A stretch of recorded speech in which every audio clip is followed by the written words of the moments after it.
We have with us Mr. Gunther Butchek, Managing Director and CEO of Tata Motors. Gunther, thank you for joining us on Bloomberg Quint. My pleasure.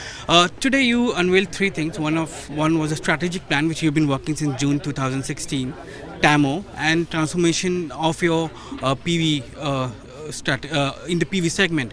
Let me start with the strategic plan. You spoke about sustainable financial sustainability in terms of financial. When you say that, what exactly are we looking at? Look, what I would like to put this question in a bit larger context. What we actually did re-emphasize today in order to provide a framework for all of the other announcements was highlighting some of the core elements of our transformation journey. It talks about a mission statement, it talks about our values, which are critically important in terms of the change management journey we have to go through as far as envisaged behavior and values are concerned. And then we also talked about the vision statement. And you have just taken one line with the reference to the sustainable financial performance out of a total set of a much more complex. There's 6 strategic themes you have, and one of them was there's a bigger theme, because our vision statement has been comprehensively translated into targets, reflected in the balanced scorecard, and then we have cascaded it to the level of the individual employees. And in a nutshell, we actually aiming for 5 objectives. We talk about a high performance culture, which is about speed, simplicity and agility. We have given ourselves a 3-year horizon, so end of fiscal year 18-19, so success to be measured by the end of March 2019. And then we have top 3 in CV, global, top 3 in PV, domestic, then the issue of sustainable financial performance, and then in a rich, exciting pipeline of new innovations. And everything was comprehensively covered by the presentation today. Coming back to your point, if we talk about, and you can hardly read it in isolation, in all honesty, this one line, because this one line is actually going to be supported. If we are a high performance culture, simple, less complex, fast decision making, time to market, and providing the right solutions with the right price point and with the right cost point behind. It's one of the key pillars of financial performance, because it actually drives our profitability. At the same point of time, sustainable financial performance really requires that we actually work on one of the 6 elements of our one of our 6 angles of attack, so to say. One of the key themes, it's the top line growth, profitable top line growth, which goes together with agile cost management and some structural changes in the organization. If this all works together, I think the overall business of Tata Motors is going to be financially self-sustainable, so profitable, and self-sustainable means that we can actually fund and finance our investments into the future within the limits of what we have as a borrowing flexibility as an organization. So we would like to demonstrate financial sustainable profitability on the basis of sustainable profitability. I think that's the overall theme we need to accomplish, and preferably in the years to come in both business units. So when you say you need to meet that March 2019 target, will automation be a key part of that? Will Tata Motors be transforming itself into a more automated company going forward that will bring in more scale, bring down your HR costs, bring in profitability margins going forward? I talked about the game plan of Tata Motors, and we call it impact, improvement by action. One of the projects we have already launched is called Manufacturing Footprint. This strategic project, which has taken good speed in the last couple of months, first of all needs to answer the question, what are we going to produce where? And now coming to your question, how are we going to produce it? And this actually deals with digitization of business, Industry 4.0, and asks the question, or the need to find the answer to the question, what is our future degree of automation? Yes, we will become more automated. There's no doubt, because this is in the nature of the digitization of business. But we are not going to become automated for the sake of automation. we are going to become automated for three primary objectives. First of all, it needs to be justified by a business case. It needs to improve on quality, which is most probably part of the business case. And it needs to give us flexibility. Because coming back to the overall theme, what, where, and how, we possibly need to create flexibility because we have a very volatile market environment in terms of volume, in particular on the commercial vehicle side, but also with a huge volatility as far as the demand structure is concerned. And if I only work with dedicated lines, I might have too less capacity on the one, too much capacity on the other. So therefore we need to have the ability to actually utilize our capacity, technically installed capacity, in a better way, which requires a certain flexibility, simplification of the production processes, providing a higher degree of automation and a more flexible supply chain management in order to utilize your technical capacity to the better or to the best possible extent.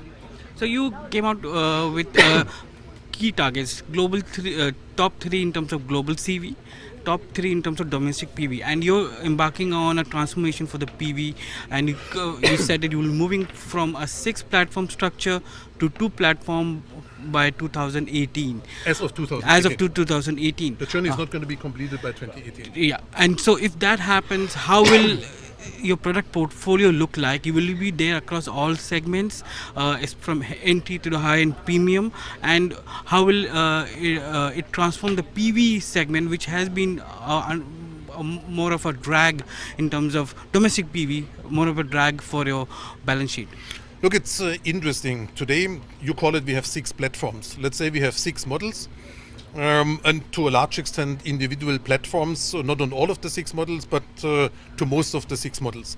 And although we have 6 different models / platforms, we can only address roughly 59% of the PV market of India. So that means the volumes we can actually gain, in particular with the relatively low market share, although we have significantly gained because of Tiago and now most probably because of Hexa, the market share, the volume we generate is not sufficient in order to really play the economies of scale game, which is a predetermination of your success in the automotive industry. And that's the reason why we said we need to actually get to less platforms. We need to leverage these platforms, and you have seen the video earlier this afternoon, what this can effectively do, because the platform, we're actually shooting for 80 to 90% degree of commonality. Yeah. In the moment you have one set, the platform as such, with drivetrain, calibration of drivability, handling, comfort, it's relatively simple to actually put in a shorter period of time for less investment and also for less with less risk. You can put a different top hat and you all of a sudden can address in a different market segment.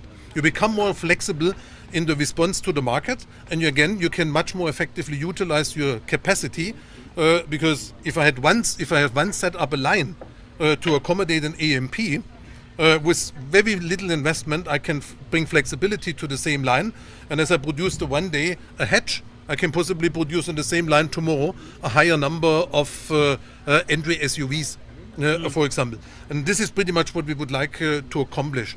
But just to get the story straight, although we are going to launch the new platform with these first top hats, 18-19, as far as start of production and start of sales is concerned, the current products will first disappear after, either because they get it to the end of the life cycle, and there's no sufficient market, doesn't justify to have a successor model, or we actually replace certain models by new model variants, new top hats based on the new platforms.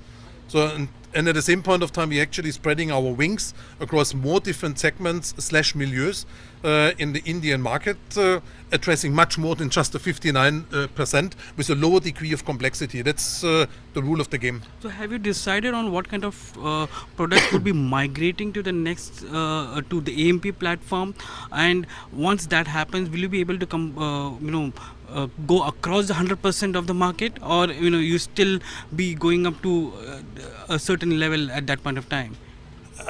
Nobody knows exactly how the market in India is going to develop as far as the segmentation is concerned, but what we do see that with the move and the top hats already decided, the move towards the two platforms and the top hats already decided, that we actually get pretty close to an addressable 100% of the market. It will not be 100%, but I think we have appropriate product propositions where we can address at least 100% of the volume relevant market, possibly not all of the niches. I'll ask you a straight question on Nano.